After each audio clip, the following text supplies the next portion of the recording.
who in the BJP made this offer? Do you have any proof that such an offer was made? If indeed you have such proof of this conversation happening between Manish Sisodia and whosoever this BJP leader was, then isn't your interest best served if you put it out in the public domain?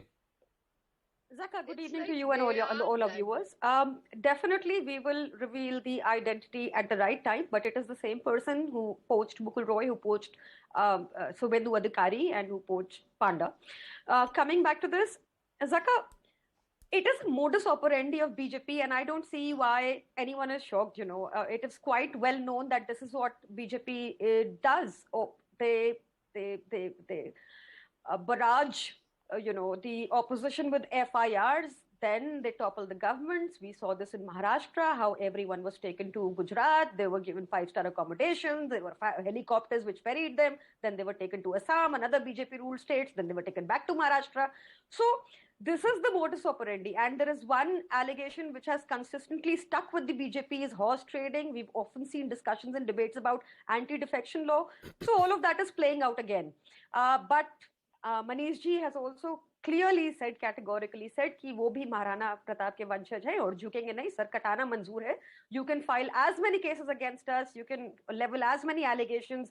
We've already had 150 cases against us. But ma'am, why don't you answer the simple question that who is this person? Because if you have made this allegation, then it has to be basis something. It will be revealed in time, but we've already given a big hint that it is the same person who contacted Mukul Roy, who contacted Suvendu Adhikari. Okay.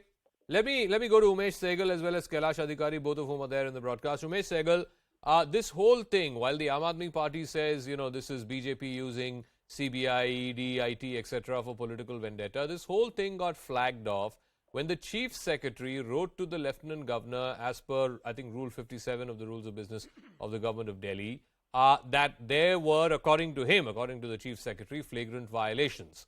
And it is basis the Chief Secretary's letter that the Delhi LG then intimated the CBI about what he thought were these flagrant violations. Now, the point is that the CBI is only coming into the picture because one bureaucrat found violations and that one bureaucrat passed it on to the Lieutenant Governor, and the Lieutenant Governor then subsequently passed it on to the CBI. That can't be then seen as a case of political vendetta. Is the question to me, Zaka? Omesh Saigal, former Chief Secretary. No, you see, the Chief Secretary has a role under the transaction of business rules to report to the Chief Minister and to the Lieutenant Governor any deviations from the transaction of business rules. Apparently, there were 3 or 4 important decisions taken which did not go to the Cabinet, did not go to the Lieutenant Governor, which according to the Chief Secretary should have gone. And those were related to hundreds of crores of rupees which were released to private parties without the approval of the competent authority. I don't think the Chief Secretary held anything more than that.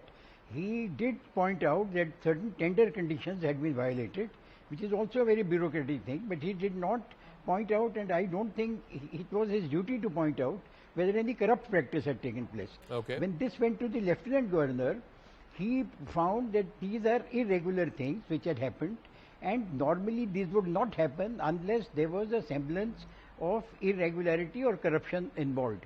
So I think to set the matters straight, he referred it to the CBI, which is, I think, just the right thing to do.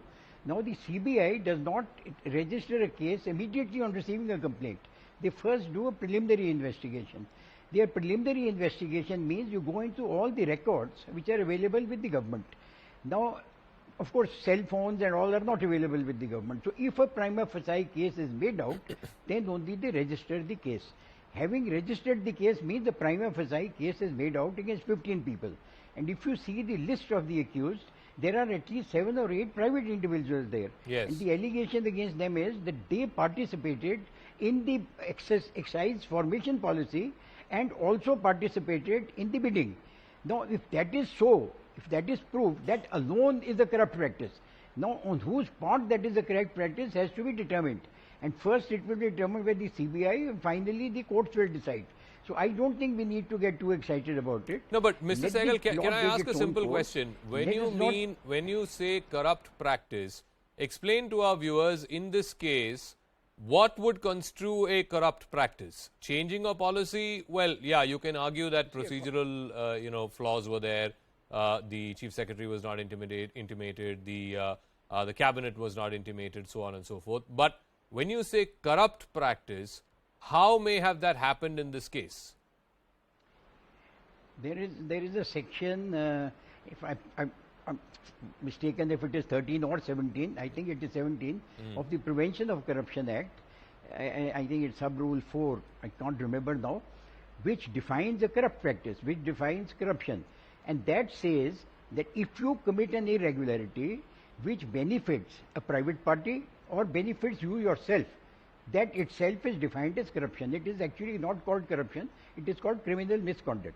Now, criminal misconduct is a criminal misconduct, and I think there's 5 or 6 years imprisonment provided for it. Okay. So it is a serious offence, and coming against a public servant, it becomes doubly serious. And CBI is the authority which is competent to investigate cases under the Prevention of Corruption Act. Okay. That is why the EOW, the Economic Offences Wing of the Delhi Police, has stopped its investigation, and they are probably going to hand over all their papers to the CBI.